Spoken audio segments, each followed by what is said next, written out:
Hello students, welcome back to my channel. Students, आज का हम लोगों का टॉपिक है संवेगात्मक विकास को प्रभावित करने वाले कारक। कौन कौन से ऐसे फैक्टर्स हैं जो कि हमारे इमोशनल डेवलपमेंट को प्रभावित करते हैं। ठीक है, तो बच्चों के संवेगात्मक विकास पर निम्नलिखित 2 प्रकार के जो ऐसे कारक हैं उनका प्रभाव पड़ता है। ठीक है, आइए देखते हैं कि ऐसे 2 कौन कौन से कारक हैं। तो बच्चों के जो इमोशनल डेवलपमेंट है उसमें सबसे पहला कारक तो परिपक्वता का है और दूसरा सीखना या अधिगमता का है। अधिगत माने कि अधिगम, लर्निंग। परिपक्वता और लर्निंग, ये 2 जो कारक है ये बच्चों के इमोशनल डेवलपमेंट में बहुत ज़्यादा फैक्टर्स का काम करते हैं। तो चलिए सबसे पहले एक एक करके हम लोग इसको डील करते हैं।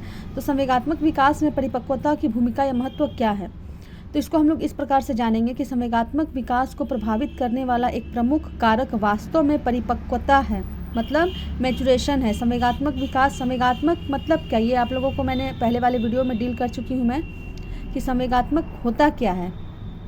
ठीक है, तो ये परिपक्वता का अर्थ है शरीर अथवा व्यवहार में होने वाले ऐसे परिवर्तनों से है जो जीन से निर्धारित होते हैं। ठीक है, परिपक्वता का अर्थ, इस पे बार बार देखिए कि क्या बोल रहे हैं। परिपक्वता का अर्थ शरीर अथवा व्यवहार में होने वाले ऐसे परिवर्तनों से है जो जीन से निर्धारित होते हैं। जीन क्या है ये हम लोग आगे के टॉपिक में डिस्कस करेंगे।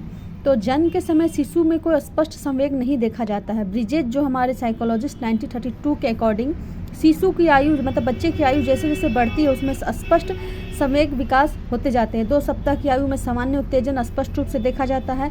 इसी सामान्य उत्तेजन से ही 3 महीने की आयु में बच्चे में स्पष्ट रूप से दुख तथा आनंद के संवेग भी देखने को मिलते हैं।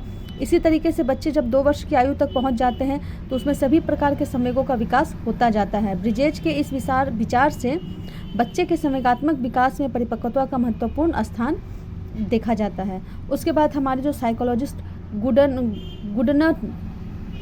गुडनफ है उनके अकॉर्डिंग संवेगात्मक विकास में परिपक्वता की अहम भूमिका सिद्ध होती है।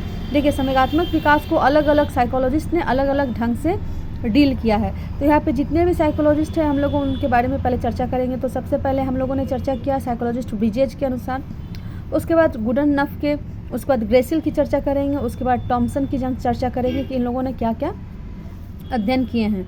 तो गुडनफ के अध्ययन से भी संवेगात्मक विकास में परिपक्वता की अहम भूमिका सिद्ध होती है। उन्होंने जन्मजात अंधी और बहरी लड़कियों पर अध्ययन किया, देखा कि उम्र बढ़ने के साथ साथ उनमें दुख और क्रोध आदि के संवेग विकसित होते गए। जन्मजात अंधी और बहरी होने के कारण उनके संवेगात्मक विकास पर सीखना और अधिगम का कोई प्रभाव नहीं पड़ रहा था। इसका यह अर्थ हुआ कि उनके संवेगों के विकास पर केवल परिपक्वता का ही प्रभाव पड़ा।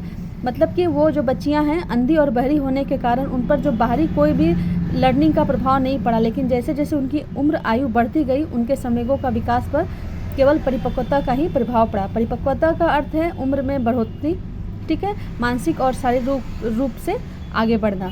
उसके बाद जो हमारे साइकोलॉजिस्ट ग्रेसिल है उनके अध्ययन से भी संवेगात्मक विकास में परिपक्वता का महत्व सिद्ध होता है।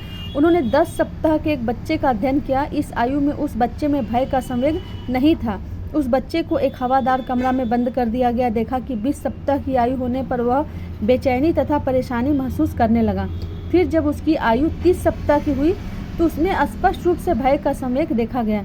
इसका अर्थ यह हुआ कि आयु बढ़ने के साथ साथ संवेग भी विकसित होता है। इससे प्रमाणित होता है कि संवेगात्मक विकास का आधार परिपक्वता है, सीखना नहीं। उसी तरीके से जो टॉमसन है, टॉमसन ने भी कहा कि संवेगात्मक विकास पर परिपक्वता का प्रभाव पड़ता है। उन्होंने समान आयु के मतलब एक ही एज के 26 अंधे बच्चे तथा 26 सामान्य बच्चों को क्रोध, दुख तथा खिन्नता, अंधे तथा सामान्य बच्चों के फोटो की तुलना, समान बच्चों को क्रोध, दुख तथा खिन्नता के संवेगों वाली परिस्थितियों में रखा और उनकी मुखाकृति मतलब फेशियल एक्सप्रेशन की जो है वो उन्होंने फोटोग्राफी की। अंधे तथा सामान्य बच्चों के फोटो की तुलना करने से पता चला कि क्रोध, दुख तथा खिन्नता की संवेगात्मक परिस्थिति में होने वाली मुखाकृति अंधे तथा सामान्य बच्चों में समान थी। इससे भी प्रमाणित होता है कि संवेगों के विकास में परिपक्वता का ही महत्व होता है, सीखना का ही नहीं। इस प्रकार हम लोग देख सकते हैं कि स्पष्ट हो जाता है कि बच्चों के अलग अलग संवेगों के विकास पर मतलब परिपक्वता का कितना ज़्यादा अहम भूमिका होता है। तो यहाँ पे देख सकते हैं कि सभी साइकोलॉजिस्ट ने अपने अपने ढंग से परिपक्वता का जो है वो संवेग पर कितना अफेक्टेड प्रभाव पड़ता है इनको इन्होंने डील किया है। आई होप कि आप लोगों के लिए वीडियो काफ़ी हेल्पफुल रही होगी। मिलते हैं हम लोग नेक्स्ट वीडियो में। चैनल को प्लीज़ लाइक और सब्सक्राइब ज़रूर कर दें